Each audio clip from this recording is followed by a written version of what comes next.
अस्सलाम वालेकुम my YouTube family, सब कैसे हैं? समी अंदर किचन में आप सबको वार्म वेलकम। आज मैं बनाने लगी हूँ आपके लिए आलमंड शेक। बहुत ही एनर्जेटिक ड्रिंक है, मस्ट वॉच।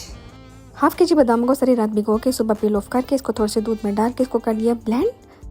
और जग में ले लिया हमने 2 किलो दूध। ब्लेंड करने के साथ साथ हमने साथ ही दूध को चूल्हे पर चढ़ा दिया और इसको कर लिया बॉयल। हंसपे ज़रूरत इसमें चीनी ऐड कर दी, मगर चीनी मैंने कम रखी थी। और यहाँ देखें पेस्ट रेडी हो गया। ये पेस्ट भी हमने इसमें डाल देना है और इसको अच्छे से उबाल लेना है। दूध को थोड़ा गाढ़ा करने के लिए मैं ले रही हूँ 1 केले के कुछ स्लाइसेस। इसको भी हमें दूध में डाल के थोड़ा सा ब्लेंड कर लेना है। कुछ लोग इसमें कस्टर्ड पाउडर डालते हैं, मगर मैं शामिल नहीं करूँगी। मैं इसमें डालूँगी सिर्फ बनाना। और इसको दूध को ठंडा होने के बाद फिर मैंने इसको इसमें शामिल कर दिया। और देखिए इसकी कंसिस्टेंसी बहुत ज़्यादा थिक हो गया है। अब इसको हमने जग में डाला ठंडा करने के बाद।